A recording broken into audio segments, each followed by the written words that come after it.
बादलों में 3 जादुई केक के घर। एक समय की बात है, सोनम अपनी छोटी बहन रिया और अपने माता पिता के साथ माधव नगर नाम के एक गांव में रहा करती थी। उनका ये छोटा सा परिवार गांव में खेती करके अपना गुजारा चलाया करता था।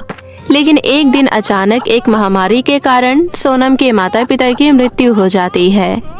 इस घटना से दोनों बहनों को एक बहुत ही बड़ा झटका लगता है, क्योंकि उनके माँ बाप के अलावा इस दुनिया में उनका कोई भी नहीं था।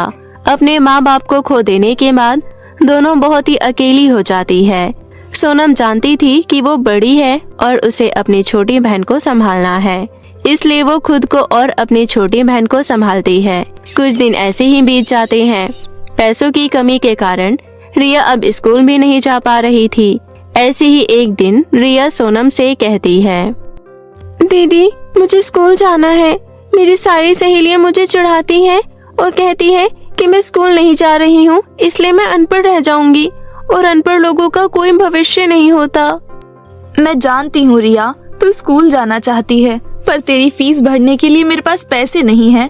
बल्कि अब तो घर में राशन की भी कमी होने लगी है। कुछ ही दिनों में राशन भी खत्म हो जाएगा। उसके बाद हम कैसे रहेंगे, क्या खाएंगे? मेरी तो कुछ समझ में ही नहीं आ रहा। वो दोनों बहनें कुछ सोच रही होती है कि तभी एकदम से रिया कहती है, दीदी आपको याद है आपने मेरे बर्थडे पर एक बार केक बनाया था। वो केक इतना टेस्टी था कि हर किसी को पसंद आया था और हर किसी ने आपके केक की तारीफ की थी। हाँ, वो दिन मैं कैसे भूल सकती हूँ। उस दिन तो गांव के सरपंच जी ने भी मेरे केक की तारीफ की थी। हाँ, इसलिए मुझे लगता है कि आपको अपने एक बेकरी खोल लेनी चाहिए। आप सच में बहुत ही टेस्टी केक बनाती हो। अगर आपने बेकरी खोल ली तो हमारी सारी समस्याएं दूर हो जाएंगी। पर मैं जानती हूँ कि अब आप पैसों की बात करोगी। देखिए, हमारे पास पैसे नहीं है, पर हमारे पास ये हमारा छोटा सा घर तो है ना। आप इसे जमींदार के यहाँ गिरवी रखकर पैसों का इंतजाम कर लीजिए और जब बेकरी से वो पैसे इकट्ठी हो जाए तो वो जमींदार को देकर अपना घर उससे वापस ले लेंगे। बात तो तेरी सही है। छोटी होकर भी तू कितनी समझदारी की बातें करती है। Thank you my little sister. इसके बाद सोनम जमींदार के घर जाती है और जमींदार को घर के कागज देते हुए सारी बात बताती है।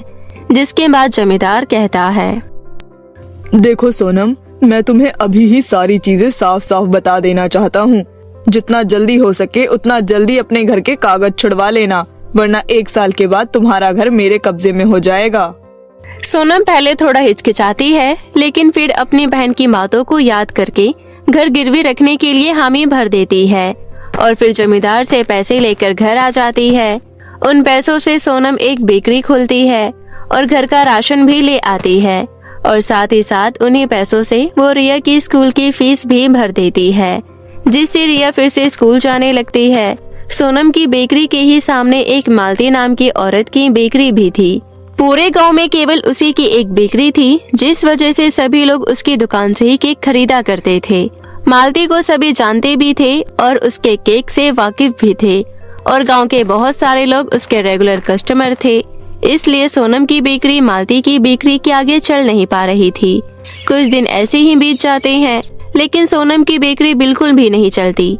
जिसके बाद वो अपनी बहन रिया से कहती है, रिया मुझे अब डर लग रहा है। क्या सच में हमने जैसा सोचा था वैसा हो पाएगा? कहीं इस बेकरी के चक्कर में हमारा ये घर भी ना चला जाए। दीदी आप चिंता मत कीजिए। मेरी टीचर ने मुझे बताया था कि मेहनत करने वालों की कभी हार नहीं होती। हाँ, परेशानियाँ आती है, पर अंत में जीत मेहनत करने वालों की ही होती है। अपनी बहन की बात मानकर सोनम बेकरी चालू रखती है। फिर एक दिन रिया सोनम से कहती है, दीदी मेरी एक हेल्प कर दो। बोल। दीदी आज मेरे एक फ्रेंड का बर्थडे है। मेरे पास उसे देने के लिए कोई गिफ्ट तो नहीं है, पर अगर आप उसके लिए एक बर्थडे केक बना दोगी तो मैं उसे गिफ्ट के तौर पर दे दूंगी। ठीक है। इसके बाद सोनम एक बहुत ही स्वादिष्ट केक बनाकर रिया को दे देती है। रिया वो केक अपनी फ्रेंड की बर्थडे पार्टी में ले जाती है। जब सभी लोग वो केक खाते हैं तो वो केक की तारीफ करते रुकते नहीं हैं। सबको ही वो केक बहुत पसंद आता है। तभी रिया की एक सहेली रिया से कहती है, रिया ये केक तो सच में बहुत टेस्टी है, मुंह में जाते ही मेल्ट हो जाता है। प्लीज मुझे उस शॉप का एड्रेस दे दो ना, जहाँ से तुम ये केक लेकर आई हो। हाँ यार रिया, प्लीज मुझे भी देना वो एड्रेस। इसके फ्लेवर्स मुझे बहुत पसंद आए हैं। रिया सबको अपनी बहन की बेकरी का एड्रेस दे देती है और धीरे धीरे सोनम की दुकान पर लोगों की भीड़ जुड़ना शुरू हो जाती है। ये सब देखकर मालती धीरे धीरे सोनम से चिढ़ने लगती है। उसे बिल्कुल भी अच्छा नहीं लगता कि उसके रहते हुए गांव में किसी और की बेकरी चल रही है। अब समय के साथ साथ मालती के कस्टमर्स भी सोनम की दुकान पर जाने लगते हैं। ये सब मालती बर्दाश्त नहीं कर पा रही होती और फिर मन ही मन सोचती है, बहुत हो गया है सोनम का। मेरे रहते हुए इसने मेरे ही दुकान के कस्टमर अपनी तरफ खींच लिए। अब मैं कुछ ऐसा करूंगी कि इसके खुद के ही कस्टमर इसकी पूरी बेकरी को तहस नहस कर देंगे। मालती ऐसे मौके का इंतजार ही कर रही होती है और उसे ऐसा मौका मिल भी जाता है। सोनम को एक बहुत ही बड़ा ऑर्डर मिलता है। उसमें उसे 50 केक बनाने होते हैं। सोनम बहुत ही ज्यादा खुश होती है। रिया, सच में अगर ये ऑर्डर सही से निकल गया ना, तो मैं हमारा घर छुड़वा लूंगी और उसके बाद हम इस छोटी सी बेकरी को एक बड़ी दुकान में बदल सकते हैं। ऑल द बेस्ट दीदी। सोनम कुछ ही दिनों में 50 केक बनाकर तैयार कर लेती है। डिलीवरी से एक दिन पहले सोनम सारे केक को बेकरी में अच्छे से रखकर घर चली जाती है, परंतु मालती किसी तरह सोनम की बेकरी में घुस जाती है और उन सभी 50 केक में एक केमिकल मिला देती है। इसके बाद जब सोनम उस केकों की डिलीवरी करके आती है तो अगले ही दिन कुछ लोग सोनम की बेकरी पर आते हैं और उसकी बेकरी में आग लगा देते हैं। यहाँ तक कि उसके घर में भी आग लगा देते हैं। सोनम, तुम्हें ये सब करते हुए शर्म नहीं आती? तुमने ना जाने केक में क्या मिलाया। हमारे सारे मेहमान बीमार पड़ गए हैं, आधे से ज्यादा लोग अस्पताल में हैं। अब हम ना तो तुम्हारी बेकरी चलने देंगे और ना ही तुम्हें इस गांव में रहने देंगे। ऐसा कहकर लोग सोनम और रिया को गांव से भगा देते हैं। सोनम और रिया जंगल में एक पेड़ के नीचे बैठी होती है। सोनम सर पर हाथ रखकर रो रही होती है। मैं माँ बाबा की कसम खाकर कहती हूँ, मैंने सच में केक में कुछ नहीं मिलाया था। ना जाने ये किसकी हरकत है, कोई क्यों ऐसा करना चाहेगा। इस पर रिया कुछ बोलने ही वाली होती है कि तभी सोनम और रिया को किसी के चिल्लाने और रोने की आवाज आती है। सोनम और रिया उस आवाज का पीछा करते हैं तो उन्हें पेड़ पर एक परी रस्सी से बंधी हुई दिखाई देती है, जिसके बाद सोनम और रिया मिलकर उस परी को आजाद करते हैं। तुम दोनों का बहुत बहुत धन्यवाद। एक चुड़ैल ने मुझे इस मायावी रस्सी से इस पेड़ पर लटका दिया था। पर आप तो परी है ना, आपके पास तो जादू होगा। आप अपने जादू से खुद को आजाद कर सकती थी। हाँ, पर मेरा जादू मेरी छड़ी में है, जो कि मेरे पास नहीं है। अगर आपकी छड़ी आपके पास नहीं है तो कहाँ है? मेरी छड़ी बादलों में बने जादुई केक के घर के अंदर है। वो जादुई केक रानी परी ने मुझे मेरे जन्मदिन यानी आज गिफ्ट में दिया था और मेरी जादुई छड़ी भी उसी में थी। लेकिन एक चुड़ैल ने अचानक से मुझ पर हमला कर दिया और मैं धरती पर आ गई, जिसमें मेरी छड़ी वहीं बादलों में बने जादुई केक के घर में रह गई। कृपया मेरी मदद करो और मेरी छड़ी वहाँ से ले आओ। पर हम बादलों में पहुँचेंगे कैसे? रिया की इतनी बात सुनते ही परी धरती से बादलों तक पहुँचने वाली सीढ़ी बना देती है। फिर दोनों बहनें उस सीढ़ी पर चलकर बादलों में पहुँच जाती है। लेकिन उन दोनों को वहाँ पर एक नहीं, दो नहीं, बल्कि 3-3 जादुई केक के घर दिखाई देते हैं। इसमें से परी का जादुई केक का घर कौन सा है? तभी पहले जादुई केक के घर से आवाज आती है, तुम्हारा स्वागत है लड़कियों, तुम मेरे जादुई केक के घर में आओ। मेरे घर में बहुत सारा सोना चांदी भरा हुआ है, जिसे पाकर तुम बहुत ज्यादा अमीर हो जाओगी। तभी दूसरे जादुई केक के घर से आवाज आती है, नहीं नहीं, तुम मेरे घर में आओ।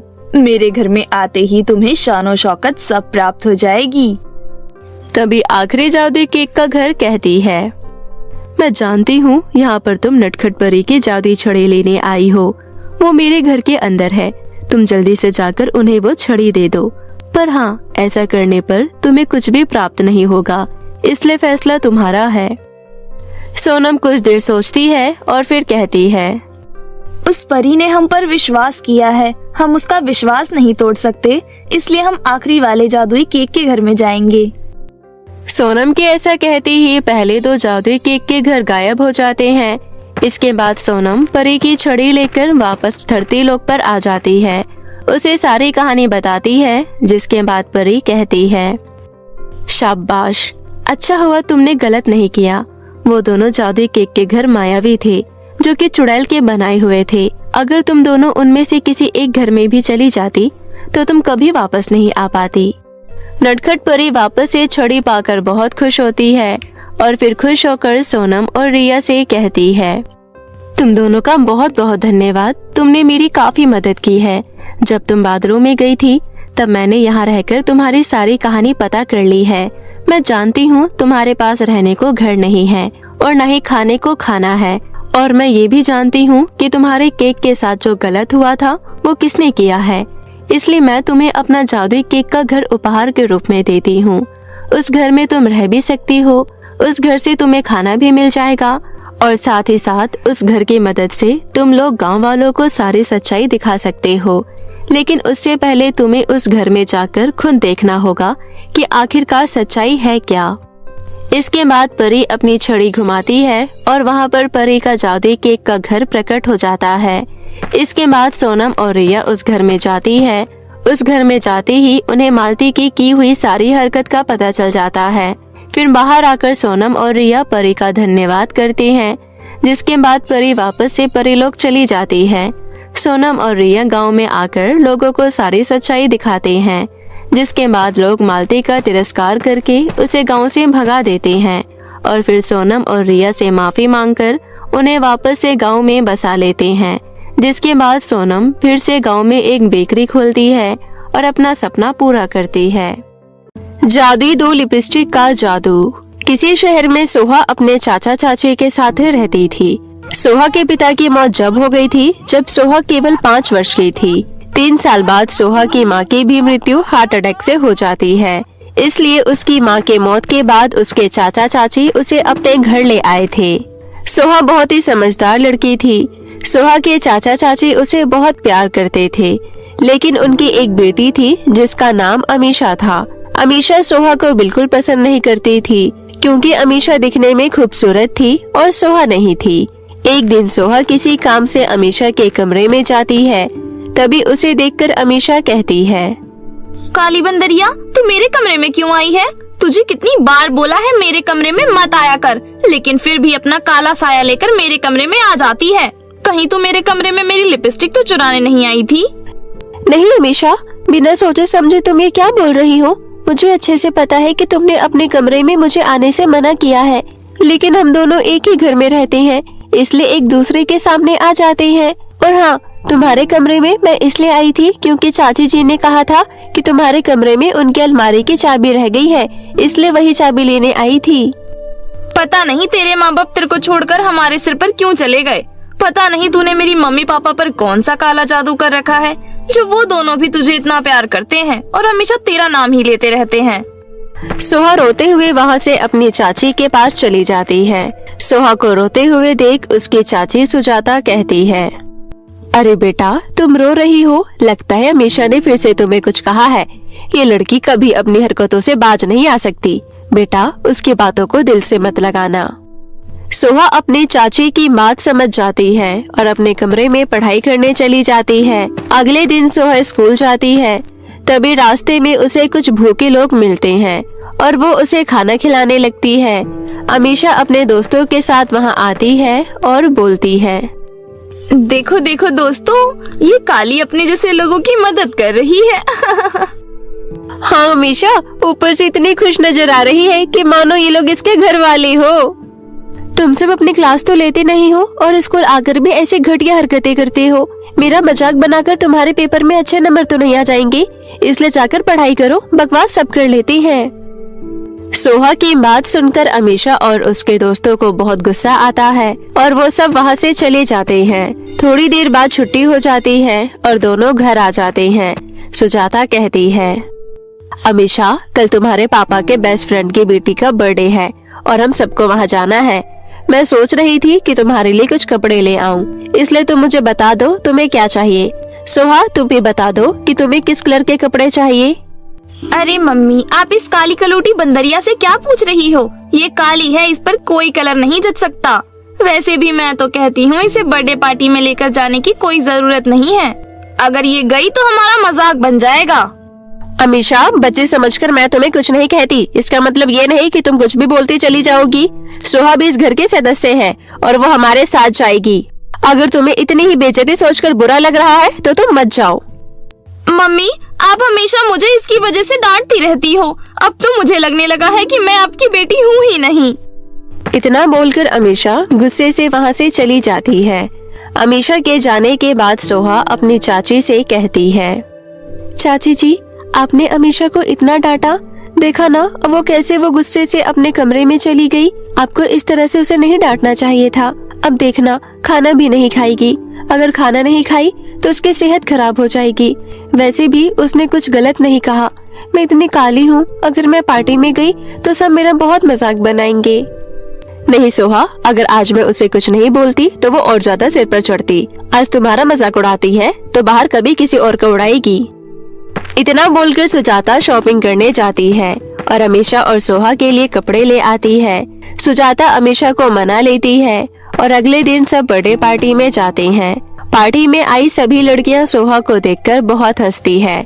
पार्टी में आई एक औरत सुजाता से कहती है, अरे बहन जी, क्या जरूरत थी सोहा को पार्टी में लेकर आने की। देखा उसका यहाँ मजाक बन गया। पार्टी में सबसे बदसूरत लग रही है सोहा। तुम्हारी खुद की बेटी तो इतनी सुंदर है, फिर सोहा को पार्टी में लाकर मजाक बनवाने की क्या जरूरत थी। सुजाता उस औरत की बातों का कोई जवाब नहीं देती। तभी अमीशा सोहा को एक कोने में ले जाकर बोलती है, काली चमड़ी बंदरिया, तुझे तो मिल गया होगा सुकून। देख रही है ना, तेरी वजह से यहाँ हमारी कितनी इंसल्ट हो रही है। लेकिन तुझे क्या फर्क पड़ता है, तू तो फिर भी हमारे साथ हर जगह जाना चाहती है। जब तक बर्थडे पार्टी खत्म नहीं हो जाती तब तक तू बाहर खड़ी होकर हमारा इंतजार कर और यहाँ से दफा हो। अमीशा की बातें सुनकर सोहा को बहुत बुरा लगता है और वो पार्टी से बाहर आ जाती है और बाहर खड़ी होकर रोने लगती है। मैं काली हूँ, इसमें मेरी क्या गलती है। मम्मी पापा इतने सुंदर थे, पता नहीं मैं ही क्यों ऐसी हूँ। सब मेरा कितना मजाक बनाते हैं। अगर चाचा चाची नहीं होते तो पता नहीं मैं कैसे जिंदा रह पाती। सोहा रो रही होती है। तभी फिर से अमीशा वहाँ आ जाती है और बोलती है, मम्मी पापा ने बोला है कि उन्हें पार्टी में थोड़ा टाइम लग जाएगा, इसलिए मैं घर जा रही हूँ और उन्होंने तुझे मेरे साथ चलने के लिए बोला है, इसलिए अब चल मनहूस। अमीशा और सोहा जंगल के रास्ते घर जा रही होती है। तभी जंगल के एक बहुत बड़े पत्थर पर 2 लिपस्टिक रखी हुई थी। दोनों लिपस्टिक दिखने में बहुत ही खूबसूरत थी। अमीशा और सोहा ने आज तक इतनी चमचमाती लिपस्टिक नहीं देखी थी। दोनों लिपस्टिक के सामने जाकर खड़ी हो जाती है। तभी वहाँ एक परी आती है और बोलती है, ये दोनों लिपस्टिक जादुई है। अगर तुमने लाल लिपस्टिक ली तो तुम्हें बहुत सारा धन दौलत मिलेगा। वहीं दूसरी तरफ तुमने गुलाबी लिपस्टिक ली तो तुम्हें कुछ नहीं मिलेगा, बल्कि तुम्हें दूसरों की मदद करनी पड़ेगी। भला कोई गुलाबी लिपस्टिक क्यों चुनेगा? मैं तो लाल लिपस्टिक ही लूंगी और ढेर सारे धन दौलत के साथ ऐश मौज करूंगी। परी, आप मुझे गुलाबी लिपस्टिक दे दीजिए। मुझे दूसरों की मदद करके सुकून मिलता है, तो मैं सबकी मदद करना चाहती हूँ। परी अमीशा को लाल लिपस्टिक दे देती है और सोहा को गुलाबी लिपस्टिक दे देती है। जैसे ही सोहा गुलाबी लिपस्टिक लगाती है वो एक गुफा में पहुंच जाती है। सोहा देखती है कि गुफा में एक बूढ़ी औरत है जिनके पैरों में बहुत चोट आई है। सोहा तुरंत उनके उपचार के लिए जड़ी बूटियां लाती है और उसे पीसकर बूढ़ी औरत के पैरों में लगा देती है। तभी वो बूढ़ी औरत एक परी के रूप में बदल जाती है और वो बोलती है, मुझे पता है कि यहाँ तुम किसकी वजह से आई हो। जिस परी ने तुम्हें गुलाबी लिपस्टिक दिया है वो मेरी बहन है। हम दोनों मिलकर अच्छे लोगों की परीक्षा लेते हैं। तुम बहुत अच्छी लड़की हो। आज के समय में अच्छे लोग बहुत कम ही होते हैं। अब तो नकली लोगों का बोलबाला है जो सिर्फ अपने बारे में सोचते हैं, लेकिन तुम सबसे अलग और अच्छी हो। अब तुम ये जादू लिपस्टिक फिर से लगाओ। परी की बात मानकर सोहा लिपस्टिक फिर से लगाती है और उसके ऐसा करते ही वो दिखने में बहुत खूबसूरत हो जाती है। सोहा इतनी खूबसूरत हो गई थी कि उसे खुद पर ही विश्वास नहीं हो रहा था। मुझे तो विश्वास ही नहीं हो रहा कि मैं इतनी खूबसूरत हो गई हूँ। ये सब आपकी वजह से हुआ है। अब कोई भी मेरा मजाक नहीं बनाएगा। हाँ बेटी, ये जादू लिपस्टिक हमेशा तुम्हारी रक्षा करेगी और तुम्हारी इच्छा भी पूरी करेगी। सोहा परी का धन्यवाद करती है। उसके बाद परी फिर से सोहा को उसके घर पहुंचा देती है। सोहा अपने घर आकर बहुत खुश होती है और अपने चाचा चाची को सारी बातें बताती है। वहीं दूसरी अमीशा अमीशा लाल लिपस्टिक लगाकर बहुत काली हो गई थी, इसलिए अब उसका खूबसूरती का सारा घमंड टूट चुका था। अब अमीशा कभी भी सोहा को तंग नहीं करती थी और उसे अपनी बहन मानने लगी थी। उस दिन से सब ठीक हो गया और सभी हंसी खुशी रहने लगे। अमीर और गरीब लड़की की किस्मत। ये कहानी प्रतापगढ़ राज्य में रहने वाली दो लड़कियों की है। एक का जन्म राजमहल में हुआ था, नाम था उसका राजकुमारी कायरा, और दूसरी लड़की बरखा का जन्म एक गरीब परिवार में हुआ। जहां राजकुमारी कायरा राजमहल में ऐशो आराम की जिंदगी बिता रही थी, वहीं प्रतापगढ़ राज्य के बाहर बरखा अपने पिता शंकर के साथ एक छोटी सी झोपड़ी में रहती थी। वो बहुत गरीब थे। वो भीख मांगकर अपना गुजारा चलाते थे। बुरे हालातों में उनका जीवन बीत रहा था। ऐसे ही वक्त का पहिया बीतता गया और वो दोनों बड़े हो गए। हैरानी की बात ये है कि दोनों का जन्म अलग अलग परिवार में हुआ था, लेकिन दोनों दिखने में बिल्कुल एक जैसे थे। राजकुमारी कायरा को राजमहल से बाहर जाने की अनुमति बिल्कुल नहीं थी। राजकुमारी कायरा बहुत ही जिज्ञासु थी। वो बाहर की दुनिया देखना चाहती थी। राजमहल के अंदर रह रहकर उब चुकी थी। वो बिल्कुल भी खुश नहीं थी। मुझे बाहर की दुनिया देखना है। राजमहल में रहकर मैं बोर हो चुकी हूँ। मुझे भी जानना है राज्य के लोग अपना जीवन कैसे बिताते हैं। वहीं दूसरी ओर बरखा दिन पर दिन चिड़चिड़ी और गुस्सैल हो गई। वो अक्सर अपनी किस्मत को कोसा करती। किस्मत ने मुझे गरीब परिवार में क्यों पैदा किया? मेरा जन्म राजमहल में क्यों नहीं हुआ? मुझे भी ऐशो आराम की जिंदगी बितानी है। कब तक फटे पुराने कपड़े पहनूंगी और लोगों से भीख मांगकर अपना गुजारा करूंगी। ये कहते हुए बरखा बड़बड़ाते हुए राज्य में भीख मांग रही थी। तभी चलते चलते वे राजमहल के पास पहुंच गई। राजमहल को देखकर बरखा मन ही मन बोली, ओह, तो ये है राजमहल। काश मैं इस राजमहल में रह पाती, एक राजकुमारी की तरह जिंदगी जी पाती। काश। बरखा कह ही रही थी, तभी राजमहल के दरवाजे पर खड़ा एक पहरेदार ने उसे देख लिया और बोला, ए लड़की, तू यहाँ राजमहल के बाहर क्या कर रही है? ये जगह तुझ जैसे भिखारियों के लिए नहीं है, निकल जा यहाँ से। ये कहते हुए सैनिक बरखा के ऊपर चिल्लाने लगा। तभी राजकुमारी कायरा वहाँ आई और बोली, रुक जाओ पहरेदार, तुम इतना क्यों चिल्ला रहे हो? क्या बात है? राजकुमारी जी, ये लड़की राजमहल में घुसने की कोशिश कर रही थी। ये कहते हुए पहरेदार ने जैसे ही राजकुमारी कायरा की ओर देखा तो चौंक गया। अरे ये क्या, ऐसा कैसे हो सकता है? राजकुमारी जी, ये लड़की तो बिल्कुल आप जैसी दिखती है। राजकुमारी कायरा ने बरखा को बड़े ध्यान से देखा और उसके पास गई और बोली, तुम कौन हो? तुम्हारा नाम क्या है?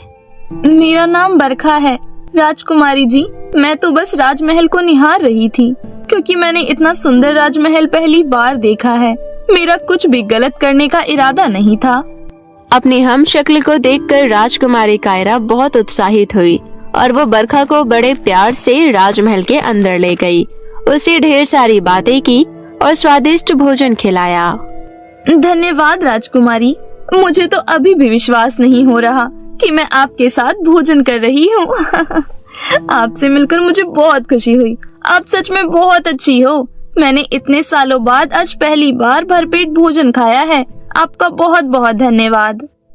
तुमसे मिलकर मुझे भी बहुत अच्छा लग रहा है। आज से मुझे तुम अपना दोस्त समझना। आप बहुत ही भाग्यशाली हो राजकुमारी। काश मैं इस महल में एक दिन के लिए रह पाती। और मैं इस राजमहल के बाहर जाना चाहती हूँ और लोगों के जीवन के बारे में अच्छे से जानना चाहती हूँ, लेकिन मुझे इस राजमहल से बाहर जाने की अनुमति नहीं है।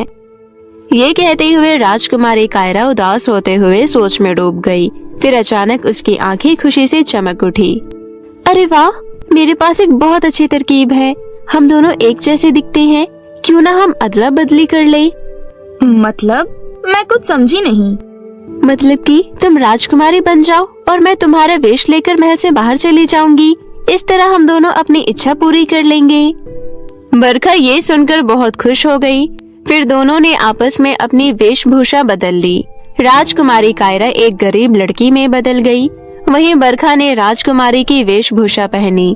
दोनों एक दूसरे को आईने में देखकर चौंक गए।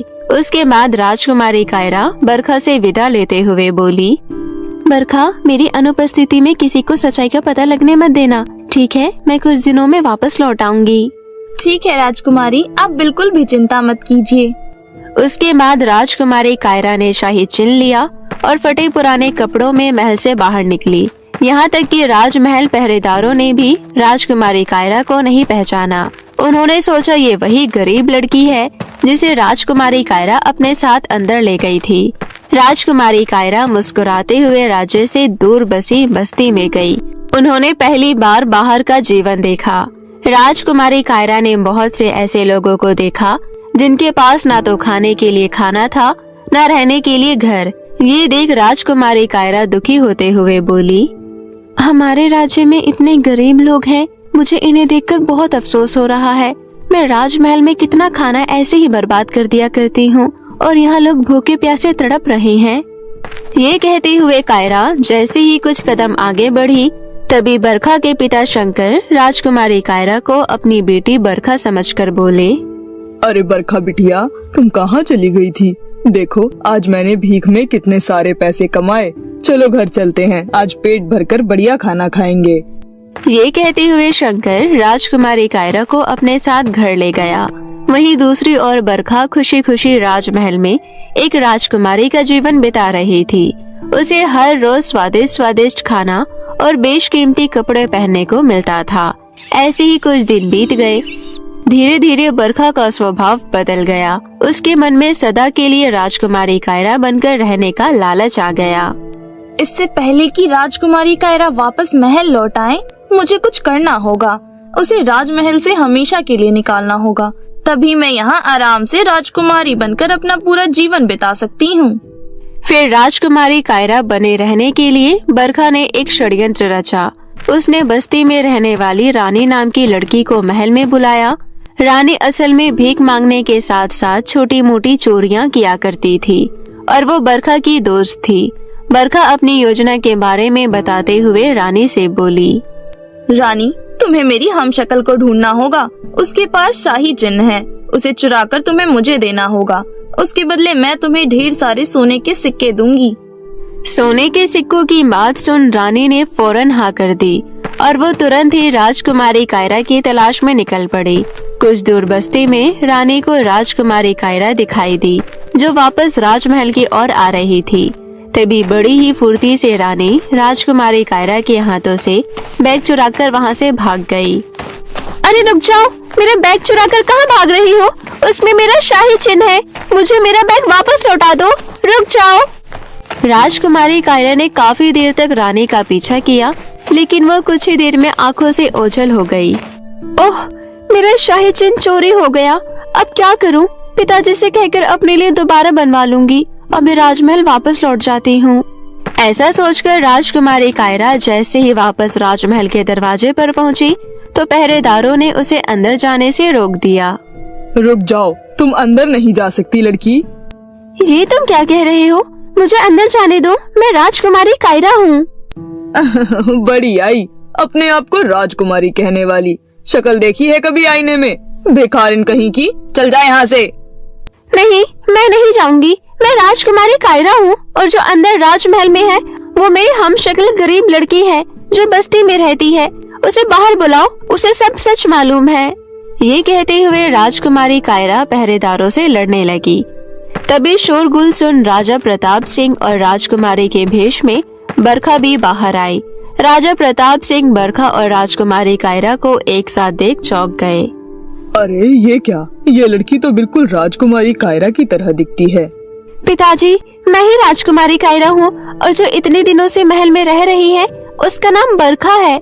हम दोनों ने आपस में अदला बदली की थी। ये तुम क्या कह रही हो लड़की? पिताजी, आप इसकी बातों पर विश्वास बिल्कुल भी मत कीजिए। ये लड़की झूठ बोल रही है। बरखा, मुझे नहीं पता था कि तुम इतनी बदल जाओगी। पिताजी, आपको विश्वास दिलाने के लिए मेरे पास शाही चिन्ह था, लेकिन रास्ते में किसी ने वो चिन्ह मुझसे चुरा लिया। अपना सच अब मैं कैसे साबित करूं कि मैं ही आपकी बेटी हूँ? पिताजी, इस लड़की को फौरन महल से बाहर निकालो। ये लड़की धोखेबाज है।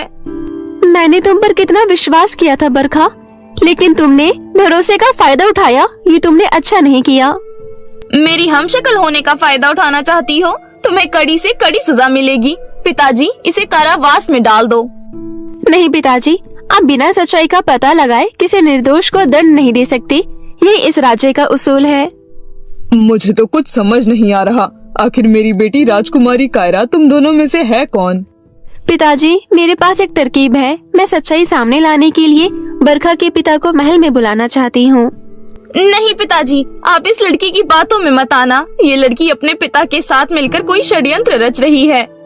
आप चुप रहिए राजकुमारी, इस बात का फैसला मैं करूँगा। कौन सच बोल रहा है और कौन झूठ। सैनिकों, बरखा के पिता शंकर को फौरन महल में लेकर आओ।